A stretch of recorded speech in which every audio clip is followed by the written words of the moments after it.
monde, j'espère que vous allez bien. Je suis ravie de vous retrouver encore une fois de plus pour une nouvelle vidéo. N'oubliez pas de vous abonner et de liker. Et encore une fois. Et j'espère que cette fois-ci, du ma rare comme d'habitude.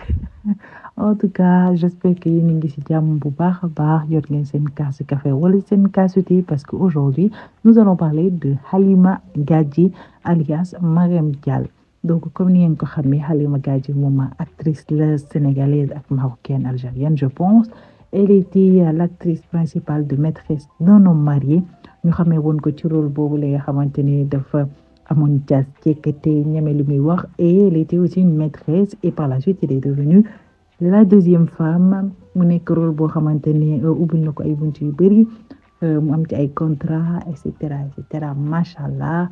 Là elle vit sa best life, elle voyage et tout le tralala qui va avec. Donc si aujourd'hui je m'intéresse à Mariam Dial, Halima Gadji muy turam dëgg, c'est par rapport ak li nga xamante ne moom mooy tendance actuelle bi xew dans le monde muy chirurgie esthétique. Donc aujourd'hui je vais parler d'elle par rapport à ça.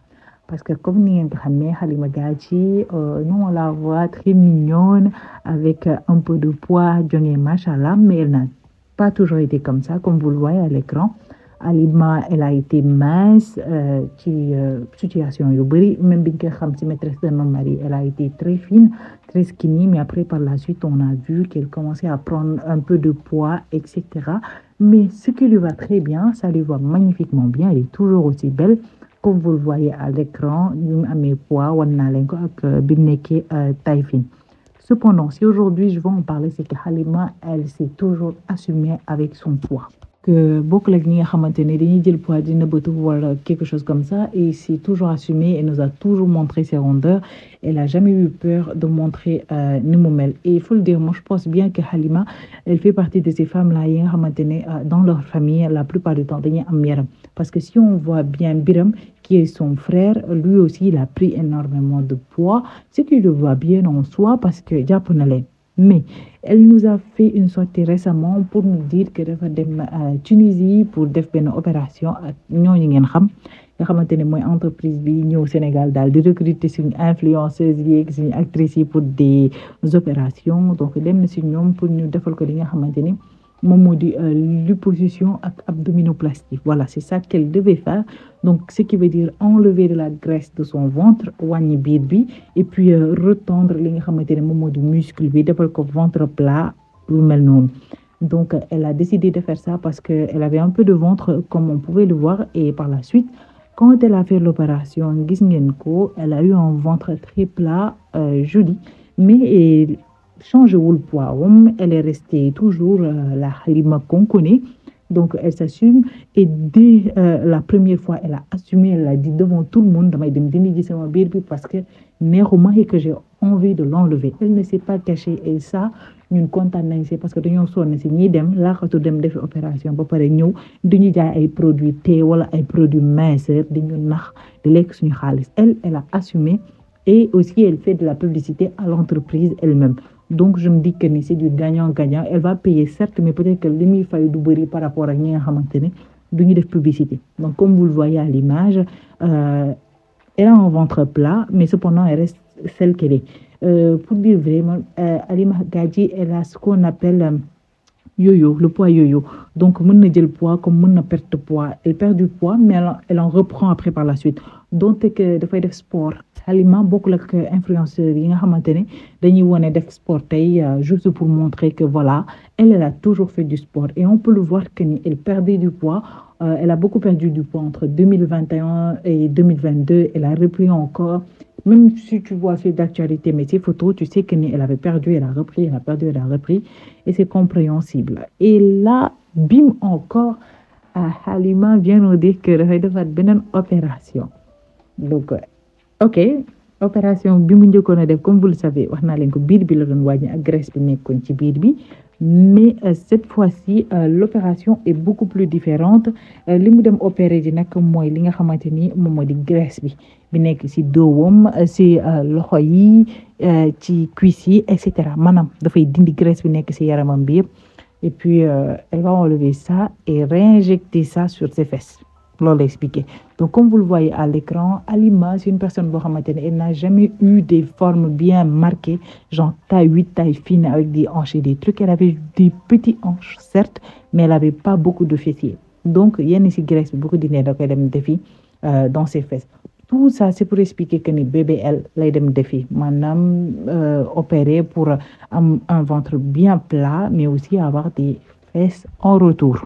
Non la nar a def comme ñu bëri ni ñu ko defee mais moom elle explique un peu plus, elle explique avec ay termes yoo xamante ne médecins yi moom la ñu utiliser wala les gens yi gën a jàng etc. Mais en tout cas c'est ce qu'elle va faire. Cependant elle on la comprend un peu mieux parce qu'elle a fait vraiment beaucoup de sport, elle a fait énormément de régime, mais elle a li nga xamante ne moom moo di effet yo-yo concernant son poids. Elle en prend, elle en repère. Sama genre bi noonu la ñu mel, c'est très difficile de perdre du poids et suñu perte poids bu ñuy jëlaat on en reprend encore beaucoup plus. Donc elle je peux comprendre un peu et aussi le fait qu'elle ait subi li nga xamante ne moom moo di ay dépression. Donc elle a été très malade, elle l'a expliqué un peu partout ci interview que ni def na dépression, affaire yi c'était difficile et quand tu es en dépression tu prends du poids facilement.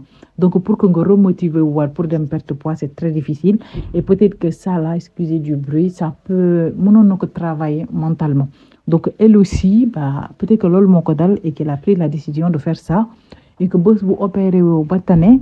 Donc comme vous le voyez à l'écran aussi, maintenant elle va beaucoup mieux. Elle a même posté des vidéos pour montrer que après 4 jours d'opération elle va beaucoup mieux et qu'elle peut bouger tranquillement et tout.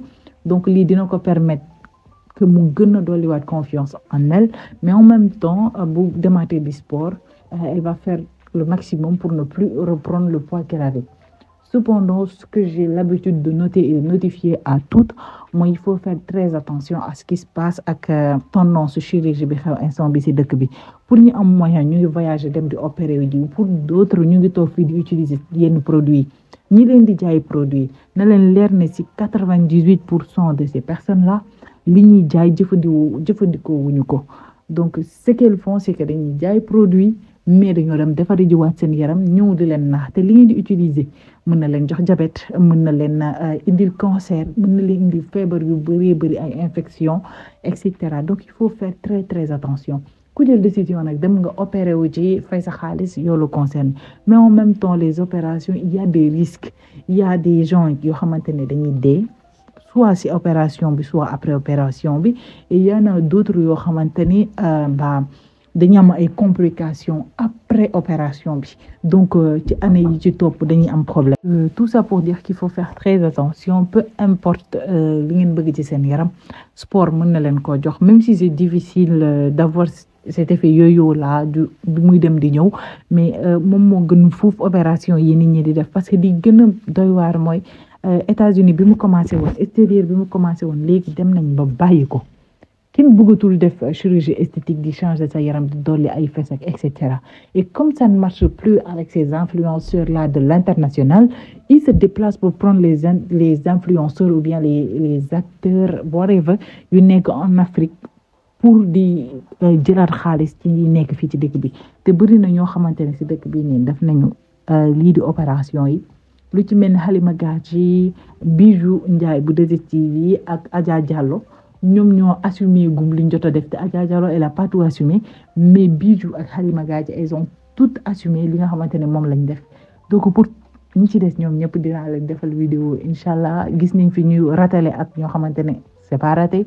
Halima on attend de voir les résultats parce qu'on peut pas le voir, le résultat définitif c'est dans quelques mois etc. la ñu mën a xam exactement yaramam bi nu mu mel, mais en tout cas faites très attention à ce que vous achetez à li ngeen di utiliser et aussi prenez bien soin de vous. En tout cas pour moi ma vidéo c'était ça aujourd'hui. Halima Gadji si c'est ça sa décision de refaire son corps, il est libre, mais en tout cas je suis contente qu'elle ait assumé devant cam, devant tout le monde pour expliquer li ci nekk ak les risques à prendre. Voilà, c'est des risques aussi.